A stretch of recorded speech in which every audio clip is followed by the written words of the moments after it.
Cell organelles अब हम यहाँ पे स्टार्ट करने जा रहे हैं। बहुत इंपॉर्टेंट है भाई, सेल ऑर्गेनेलीज पढ़ना बहुत इंपॉर्टेंट है, बहुत ही ट्रेंडिंग टॉपिक है जहां से आपके क्वेश्चंस जो है वो डायरेक्टली आपको देखने के लिए मिलेंगे। ठीक है, सेल ऑर्गेनेलीज का मतलब क्या होता है? सेल ऑर्गेनेलीज का मतलब है सेल के अंदर मिलने वाले कंपार्टमेंट्स। ठीक है, compartments inside the cell, cell के अंदर जो छोटे छोटे कंपार्टमेंट प्रेजेंट होते हैं उन्हीं को हम क्या कहते हैं? सेल ऑर्गेनेलीज कहते हैं।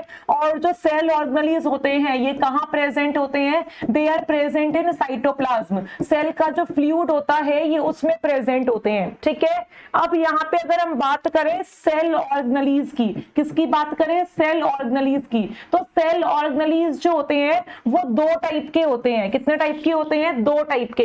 एक होते हैं हमारे मेम्ब्रेन बाउंड सेल ऑर्गेनेलीज, दूसरा टर्म जो आपको देखने के लिए मिलेगा वो देखने के लिए मिलेगा non membrane bound cell organelles. दो टाइप के सेल ऑर्गेनेलीज जो है वो हमें यहाँ पे देखने के लिए मिलते हैं, और नाम से ही हमें यहाँ पे जो बेसिक डिफरेंस है एस्पिरेंट्स वो समझ में आ रहा है।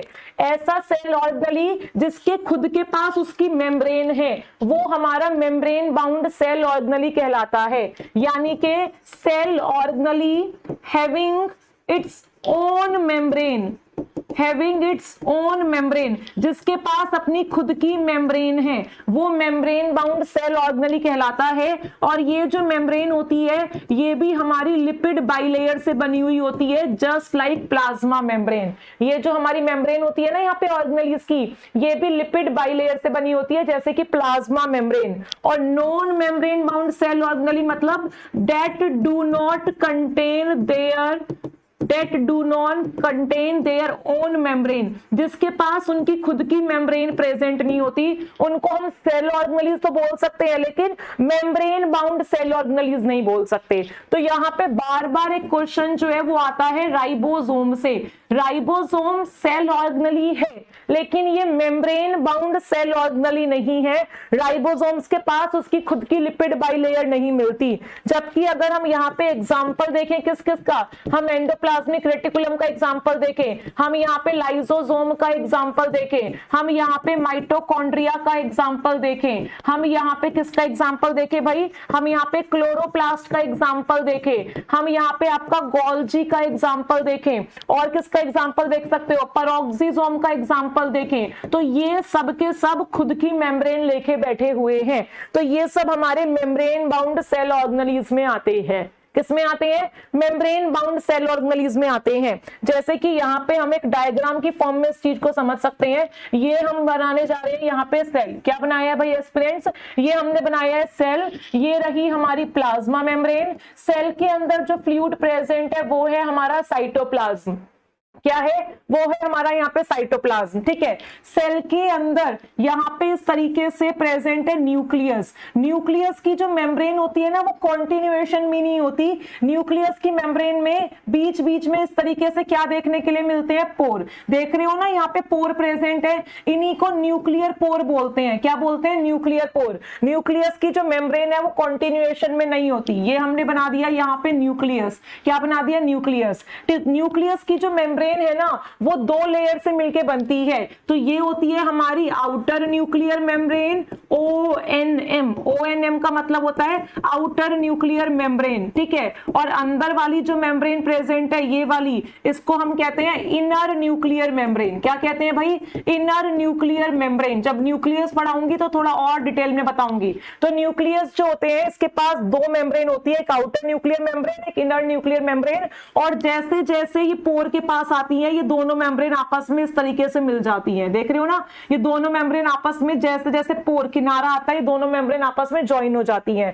और इन दोनों मेम्ब्रेन के बीच में यहाँ पे ये इस तरीके से जो यहाँ पे बीच में स्पेस प्रेजेंट है, इस पर्टिकुलर स्पेस को यानी कि हम बात कर सकते हैं यहाँ पे, थोड़ा सा मैं बड़ा बना के दिखाती हूँ आपको इस चीज को ताकि आप अच्छे से समझ पाओ। ये जो दो मेम्ब्रेन के बीच में हमारा स्पेस प्रेजेंट है ना, इस स्पेस को बोला जाता है perinuclear space, PNS, perinuclear space के नाम से इसको जाना जाता है। और न्यूक्लियस के अंदर जो फ्लूइड आपको देखने के लिए मिलता है, इस फ्लूइड को हम लोग न्यूक्लियोप्लाज्म के नाम से जानते हैं। किसके नाम से जानते हैं? न्यूक्लियोप्लाज्म के नाम से जानते हैं। ठीक है, तो हमारा जो न्यूक्लियस होता है ना, इसकी जो आउटर मेम्ब्रेन है ये एंडोप्लाज्मिक रेटिकुलम के साथ कॉन्टिन्यूएशन में प्रेजेंट होती है। और ये क्वेश्चन बहुत बार आ चुका है। मैंने क्या बोला?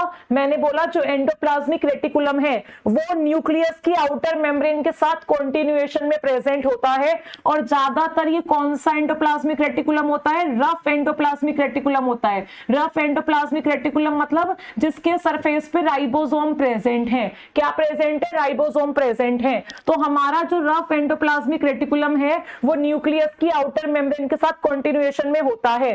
तो अपार्ट फ्रॉम प्लाज्मा मेम्ब्रेन के अलावा ये जो एंडोप्लाज्मिक रेटिकुलम है इसकी खुद की भी मेम्ब्रेन है। ये जो आपको दिखाई दे रही है ये क्या है? ये इसकी मेम्ब्रेन है, एंडोप्लाज्मिक रेटिकुलम मेम्ब्रेन, जो कि किससे बनी हुई है? लिपिड बाइलेयर से बनी हुई है। तो ऐसे सेल ऑर्गेनेलिज जिनके पास उनकी खुद की मेम्ब्रेन प्रेजेंट होती है उनको हम मेम्ब्रेन बाउंड सेल ऑर्गेनेलिज बोलते हैं। जैसे कि आप यहाँ पे गोल्जी देख सकते हो। क्या देख सकते हो भाई? गोल्जी। जो हमारी गोल्जी प्रेजेंट होती है इनके पास भी खुद की मेम्ब्रेन होती है। ऐसे ही जो हमारा माइटोकॉन्ड्रिया प्रेजेंट है, माइटोकॉन्ड्रिया के पास भी क्या प्रेजेंट होती है भाई? माइटोकॉन्ड्रिया के पास भी खुद की मेम्ब्रेन प्रेजेंट होती है। जो हमारे पेरोक्सिसोम प्रेजेंट है, क्या बनाया है पिंक कलर से मैंने यहाँ पे? पेरोक्सिसोम। इसके पास भी क्या प्रेजेंट होती है? अपने खुद की मेम्ब्रेन प्रेजेंट होती है। लेकिन जब हम राइबोसोम की बात करते हैं, किसकी बात करते हैं? राइबोसोम की।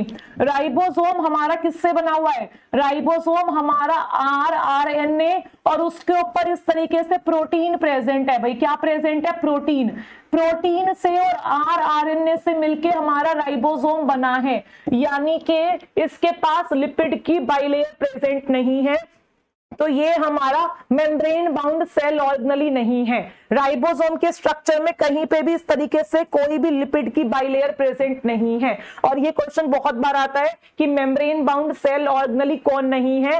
राइबोसोम नहीं है, क्योंकि राइबोसोम एक RNA से, RNA किससे बना हुआ था? न्यूक्लियोटाइड से। तो ये हमारा एक RNA से और उसके ऊपर जो प्रोटीन्स जो कि अमीनो एसिड से बने हैं उससे मिलकर बना हुआ है। यहाँ पे लिपिड बाइलेयर जैसा कुछ भी नहीं है। दैट्स वाई हमारा जो राइबोसोम्स है ये मेम्ब्रेन लैक सेल ऑर्गेनेली है। इसके लिए एक स्पेशल टर्म भी यूज किया जाता है, मेम्ब्रेन लैक सेल ऑर्गेनेली, यानी कि ऐसा सेल ऑर्गेनेली जिसके पास खुद की मेम्ब्रेन नहीं है।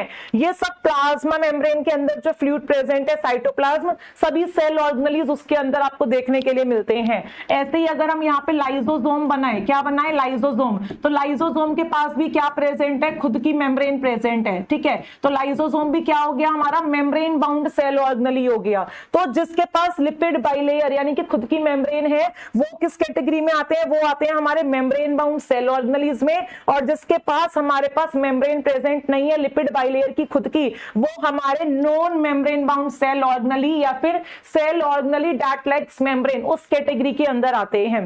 तो आई होप इतनी बात आपको यहाँ पे थोड़ा सा समझ में आई होगी कि हमें एक्चुअली में पढ़ना क्या है।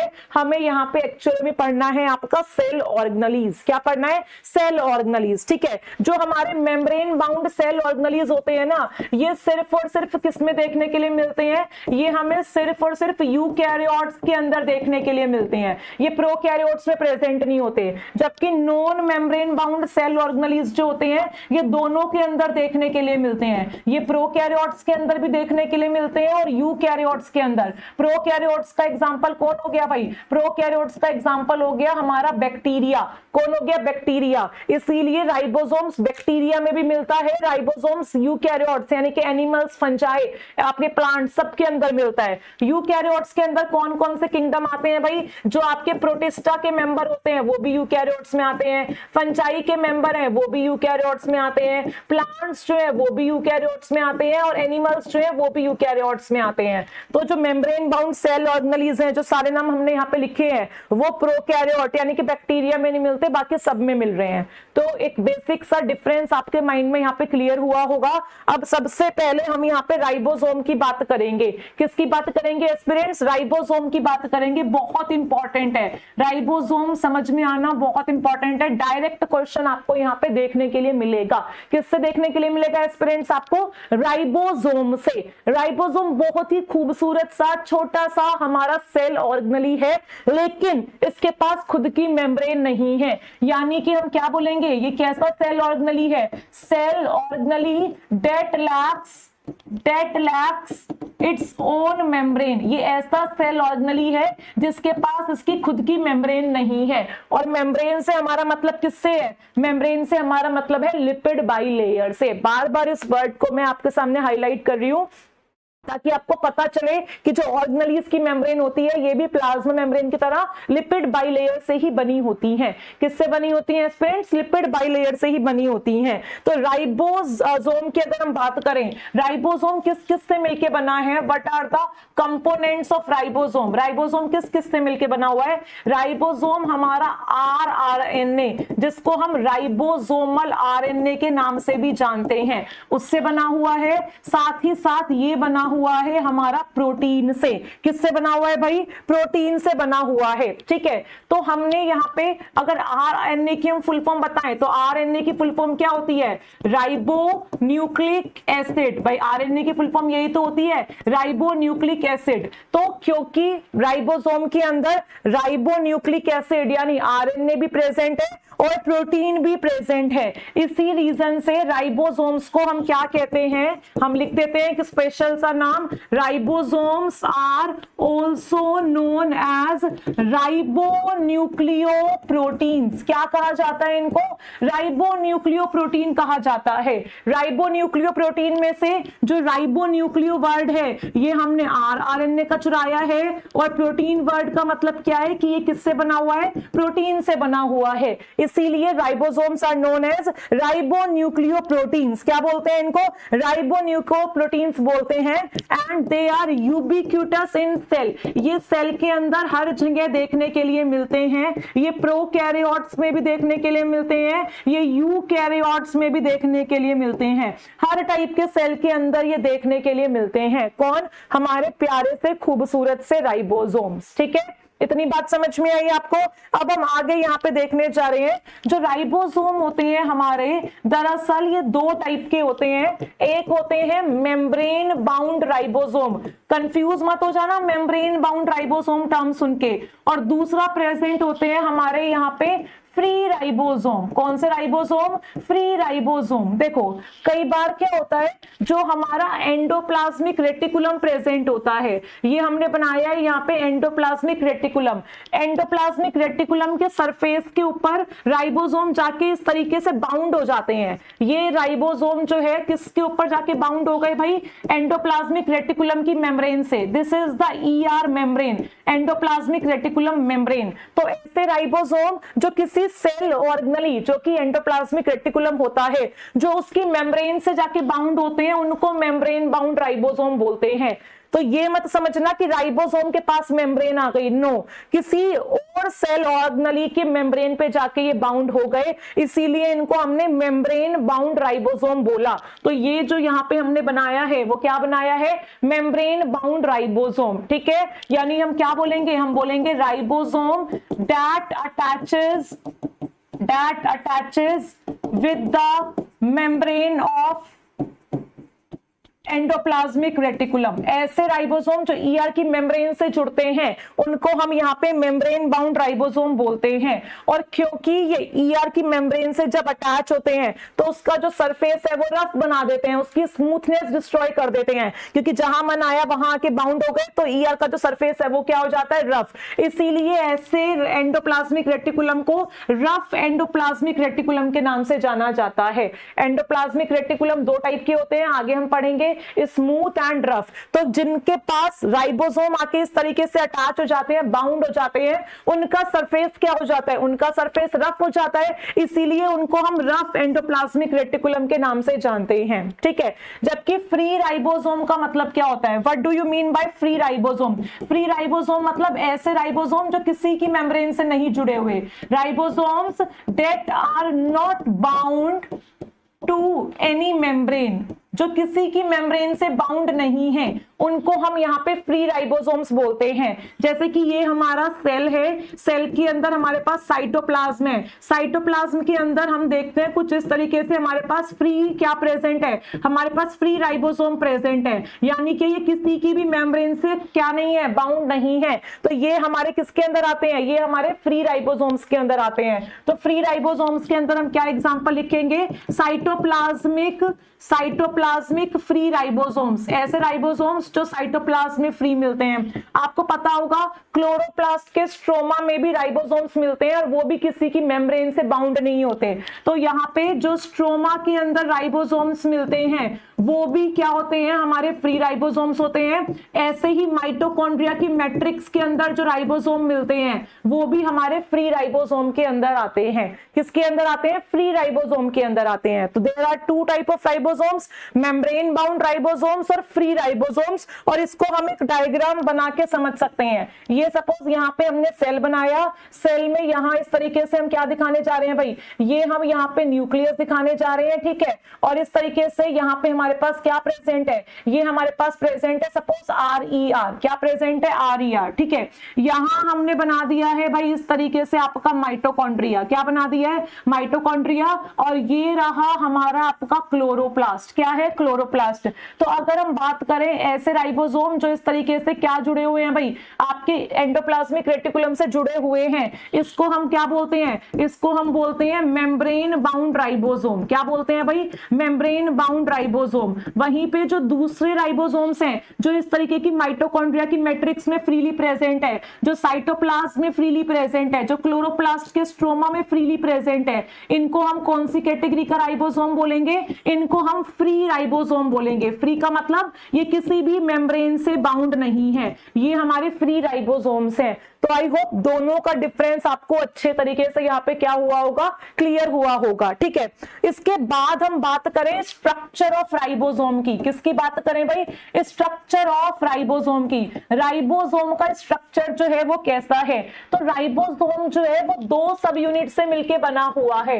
एक राइबोसोम के अंदर दो सब यूनिट प्रेजेंट होती है, एक होती है हमारी स्मॉल सब यूनिट, कैसी सब यूनिट, एस्पिरेंट्स, स्मॉल सब यूनिट, और दूसरी हमारी प्रेजेंट होती है यहाँ पे आपका लार्ज सब यूनिट। कौन सा सब यूनिट भाई, लार्ज सब यूनिट। दो सब यूनिट से मिलके हमारा राइबोसोम जो है वो बनता है, ठीक है। स्मॉल सब यूनिट और लार्ज सब यूनिट जो होती है, इनमें आरएनए का जो टाइप है, इसमें प्रोटीन का जो नंबर है वो अलग अलग टाइप का होता है, ठीक है। तो राइबोसोम्स जो होते हैं उसको हम दो कैटेगरी के अंदर डिवाइड करते हैं। हमारे पास दो टाइप के राइबोसोम्स होते हैं, एक होते हैं हमारे पास 70S राइबोसोम, दूसरे हमारे पास प्रेजेंट होते हैं यहाँ पे 80S राइबोसोम। आई होप सब स्टूडेंट्स ने यहाँ पे नाम सुना होगा 70S राइबोसोम्स का और 80S राइबोसोम्स का। 70S राइबोसोम जो है ये प्रोकैरियोट्स के अंदर मिलता है, जो हमारी मैट्रिक्स प्रेजेंट है किसकी भाई, आपकी माइटोकॉन्ड्रिया की,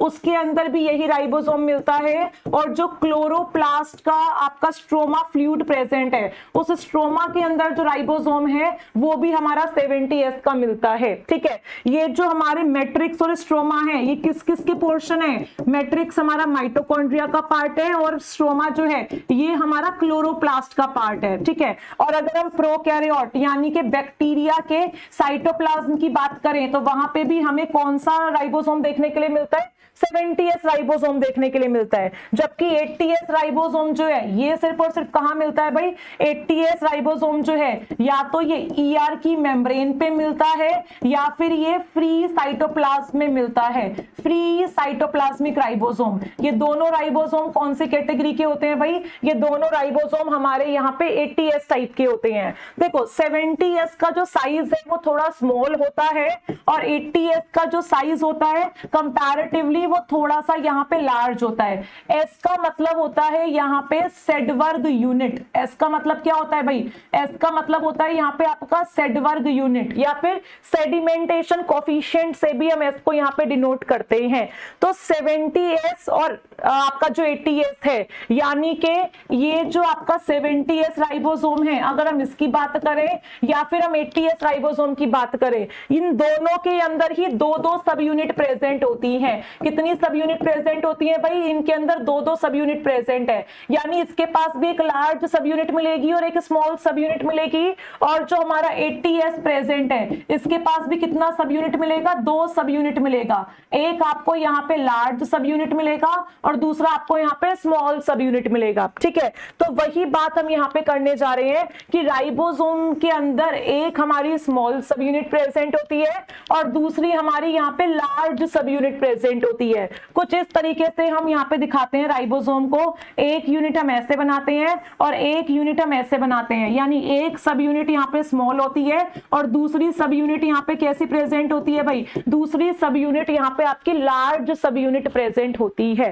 ठीक है, तो यहाँ पे हम दो तरीके के राइबोसोम जो है वो बना सकते हैं। एक हम 70S बना सकते हैं, दूसरा हम यहाँ पे 80S बना सकते हैं। दोनों के स्ट्रक्चर में ही एक एक सब यूनिट जो है वो कैसी प्रेजेंट होगी? स्मॉल, और एक एक सब यूनिट जो है वो कैसी प्रेजेंट होगी? आपकी यहाँ पे लार्ज सब यूनिट प्रेजेंट होगी। अगर हम बात करें यहाँ पे 80S राइबोसोम की, 80S राइबोसोम में जो स्मॉल सब यूनिट होती है इसका नाम होता है 40S। क्या नाम होता है? 40S। और जो लार्ज सब यूनिट होती है उसका नाम होता है 60S। तो तुम ये मत सोचना कि 60 + 40 100 हो गया तो ये 100S है, नहीं।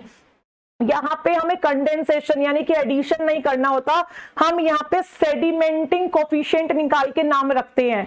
तो 60 और 40 को जब हम कैलकुलेट करते हैं तो हमारा जो वेट आता है वो 80 आता है, इसीलिए हम यहाँ पे 80S रखते हैं नाम। क्या रखते हैं? 80S। तो हमें यहाँ पे 60 और 40 को सिंपली एड ऑन करके 100S नाम नहीं रखना है, हमने सेडिमेंटिंग कोफिशिएंट के बेसिस पे उसका नाम 80S रखा है। तो जो हमारा 80S आपका राइबोसोम प्रेजेंट है, उस 80S राइबोसोम के अंदर स्मॉल सब यूनिट का नाम 40S है और लार्ज सब यूनिट का जो नाम है वो हमारा यहाँ पे क्या है भाई? 60S है। जबकि 70S के अंदर जो स्मॉल सब यूनिट है उसका नाम 30S है और लार्ज सब यूनिट का नाम क्या है हमारा यहाँ पे? 50S। तो कई बार स्टूडेंट कंफ्यूज हो जाते हैं, 50 + 30 और इसको 80S समझ लेते हैं। नहीं, 50 30 से 70S बनाए, 40 और 60 से हमारा यहाँ पे 80S राइबोसोम बना है। क्या बना है भाई? 80S राइबोसोम जो है वो बना है। तो आई होप इतनी बात आप सबको यहाँ पे क्लियर हुई होगी। अब हमें यहाँ पे क्या देखना है भाई? अब हमें यहाँ पे डिटेल वर्जन देखना है। ये डिटेल्ड वर्जन बहुत इंपॉर्टेंट है, यानी कि अब हम क्या देखने जा रहे हैं कि जो आपका स्मॉल सब यूनिट है किसी के अंदर 30, किसी के अंदर 40, जो आपका लार्ज सब यूनिट है किसी के अंदर 50, किसी के अंदर 60, उसके अंदर कितने कितने प्रोटीन है और कौन कौन सा टाइप का RNA प्रेजेंट है। राइबोसोम बनाई किससे है? आपका RNA से और प्रोटीन से।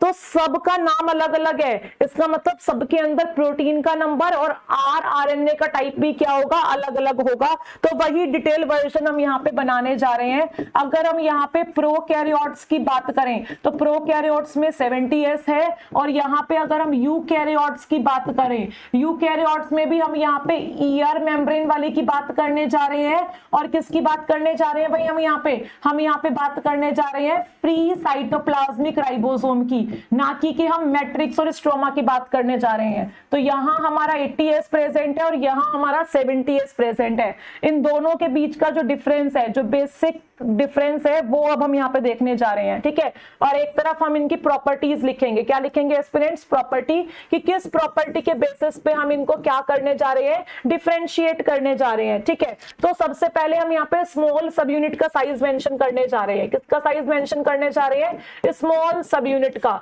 70S के अंदर जो स्मॉल सब यूनिट है वो है 30S और इनके पास जो स्मॉल सब यूनिट प्रेजेंट है वो प्रेजेंट है 40S। कौन सी प्रेजेंट है भाई? वो प्रेजेंट है इनके पास 40S। ठीक है, कितना नंबर ऑफ प्रोटीन मिलता है स्मॉल सब यूनिट में, ये बात हमें पता होनी चाहिए। साथ ही साथ RNA का साइज क्या है ये हमें पता होना चाहिए। RNA का साइज हम नंबर ऑफ बेसिस देख के निकाल रहे हैं भाई, बेसिस से ही तो आपका बनता है ना DNA और RNA। तो नंबर ऑफ बेसिस पे हम यहाँ पे आरएनए का जो साइज है वो डिसाइड करने जा रहे हैं। तो first of all we were discuss about the number of protein. Number of protein इसके पास अप्रोक्सीमेटली 21 है और इसके पास अप्रोक्सीमेटली 30 है। यहाँ पे आरएनए का साइज देखें तो इनके पास 16S आरएनए प्रेजेंट है जिसमें आपके 1500 बेसिस प्रेजेंट है और यहाँ पे आपका 18S आरएनए प्रेजेंट है जिसमें 20 बेसिस जो है वो प्रेजेंट है। ठीक है, सिमिलरली अब हम यहाँ पे किसका इंफॉर्मेशन लिखेंगे भाई, लार्ज सब यूनिट का।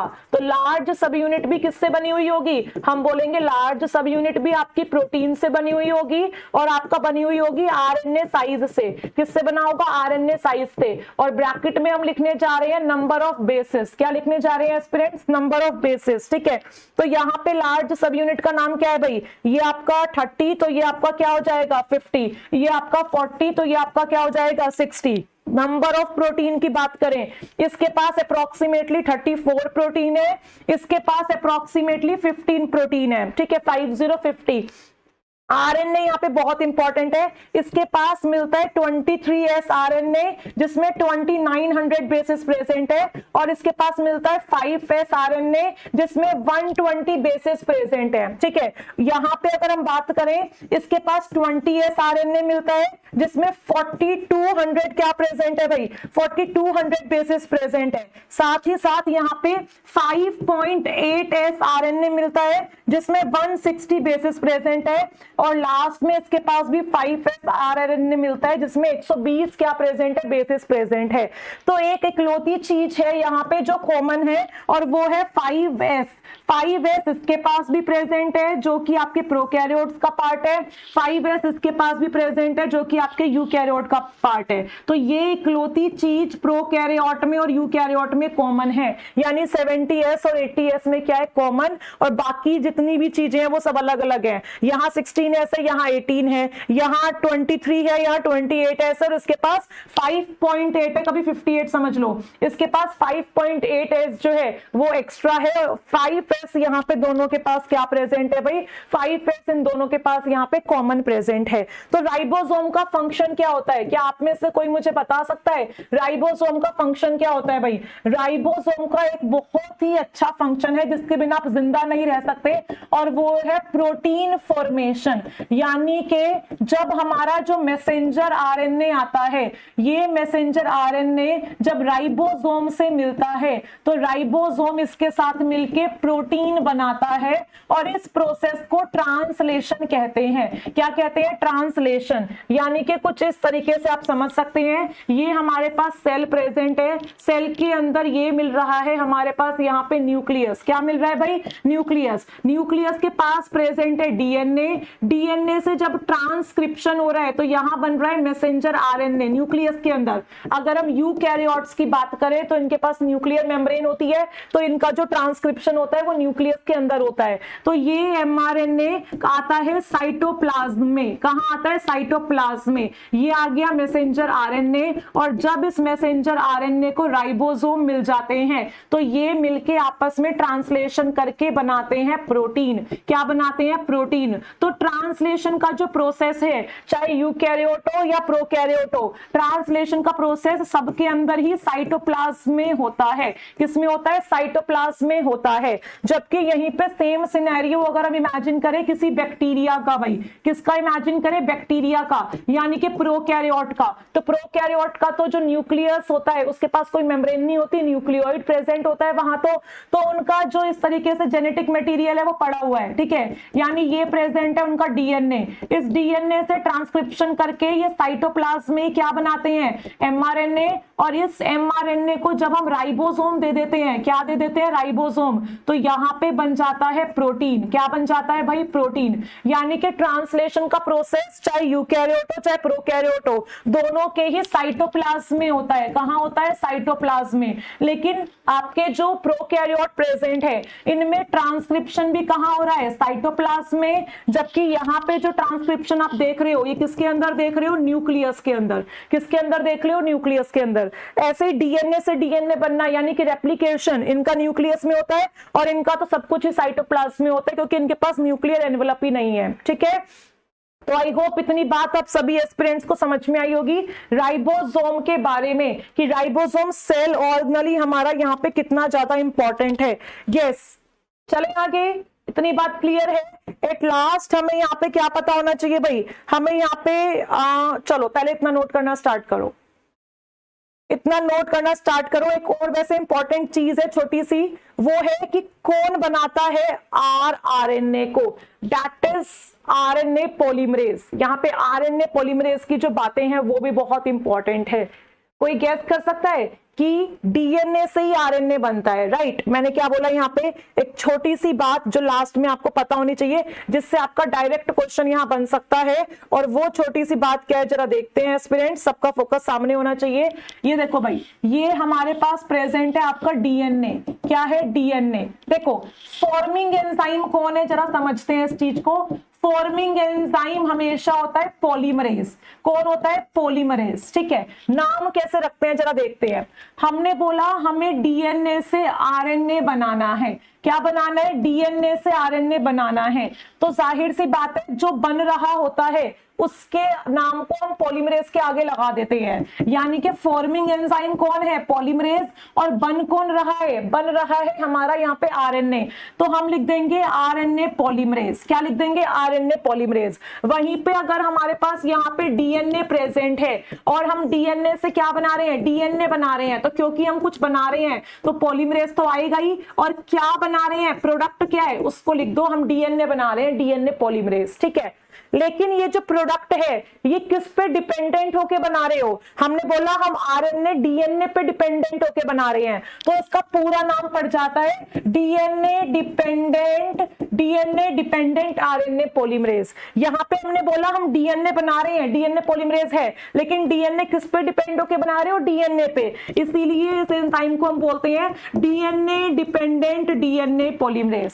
कई बार हम एक रिवर्स रिएक्शन भी देखते हैं, रिवर्स ट्रांसक्रिप्शन जिसको आप बोलते हो, कि हमारे पास यहाँ पे आरएनए प्रेजेंट है। ठीक है, हम आरएनए से क्या बना रहे होते हैं? हम आरएनए से डीएनए बना रहे होते हैं। तो बना क्या रहे हैं? डीएनए। तो एंजाइम का नाम क्या हो जाएगा? DNA polymerase. लेकिन डिपेंड किस पे हम डीएनए बनाने के लिए? आरएनए पे। तो हमारा पूरा नाम पड़ जाता है आरएनए डिपेंडेंट डीएनए पॉलीमरेज। तो ये नाम आई होप आपने क्लास 12th में बीएससी एमएससी में सुने होंगे, लेकिन आप लोग रटते होंगे, शायद से रटने की जरूरत ही नहीं है। जो प्रोडक्ट है उसके नाम को लिख दो पॉलीमरेज के आगे, और जिसके ऊपर बेस्ड हो, जिस पे डिपेंडेंट हो, उसको आगे लगा दो। सिंपल सी बात है। ठीक है, तो यहाँ बेसिकली जो हम आरएनए भी बना रहे हैं, आरएनए 3 टाइप का होता है, एम टाइप का, टी टाइप का और आर टाइप का। तो आप जो भी टाइप का आरएनए बनाते हो वो डीएनए से बनाते हो। तो हमें यहाँ पे आरएनए पॉलीमरेज पता होना चाहिए कि आरएनए यानी कि राइबोसोम को बनाने वाला जो आपका कौन प्रेजेंट है, आरएनए पॉलीमरेज प्रेजेंट है, उसका नंबर क्या है। एनी केसेस एस्पिरेंट्स, कोई भी आंसर देना चाहे तो दे सकता है यहाँ पे। Any cases? Yes, any guesses? यहाँ पे इनका जानना बहुत जरूरी है भाई। ये जो हमारे यूकैरियोट्स है ना, यूकैरियोट्स का आरएनए पॉलीमरेज जानना बहुत इंपॉर्टेंट है, बहुत इंपॉर्टेंट है इनका जानना। देखो भाई, यूकैरियोट्स के अंदर कौन कौन से आपके आरएनए आ रहे हैं? आपका एक तो आ रहा है 18S। कौन आ रहा है? 18S। आपका आ रहा है 28S, आपका आ रहा है 5.8S और एक आपका आ रहा है यहाँ पे 5S। ठीक है, तो ये जानना बहुत जरूरी है कि यूकैरियोट्स के केस में हम कौन कौन सा आरएनए पॉलीमरेज यूज कर रहे हैं। यूकैरियोट्स में हमारे पास कौन कौन से टाइप के आरएनए प्रेजेंट है? एक हमारे पास 18S प्रेजेंट है, दूसरा हमारे पास क्या प्रेजेंट है भाई? 28S प्रेजेंट है, देन हमारे पास यहाँ पे 5.8S प्रेजेंट है, देन हमारे पास 5S प्रेजेंट है। 18S, 28S और 5.8S, इन सबको आरएनए पॉलीमरेज 1 ट्रांसक्राइब करता है। कौन करता है? RNA polymerase 1। लेकिन पूछा हमसे ज्यादातर 5S का जाता है, क्योंकि 5S एक्सेप्शन है। 5S को आरएनए पॉलीमरेज नंबर 3 जो है ये ट्रांसक्राइब करता है। कौन ट्रांसक्राइब करता है? RNA polymerase 3। तो ये बहुत इंपॉर्टेंट आपका एमसीक्यू जो है वो बनता है कि कई बार आपको पॉलीमरेज का नाम जो है वो पूछा जाता है यूकैरियोट्स के केस में स्पेशली, तो 5s जो है इसको पॉलीमरेज नंबर 3 ट्रांसक्राइब करता है और रिमेनिंग 3 जो प्रेजेंट है इनको आरएनए नंबर फर्स्ट जो है, आरएनए पॉलीमरेज फर्स्ट जो है ये क्या करता है, ट्रांसक्राइब करता है। तो आई होप राइबोसोम आपको अच्छे से क्लियर हुए होंगे और यहां से अब आप घर पे जाके डायरेक्टली अपने क्वेश्चंस की प्रैक्टिस करेंगे। बहुत इंपॉर्टेंट है क्वेश्चन की प्रैक्टिस करना, राइट।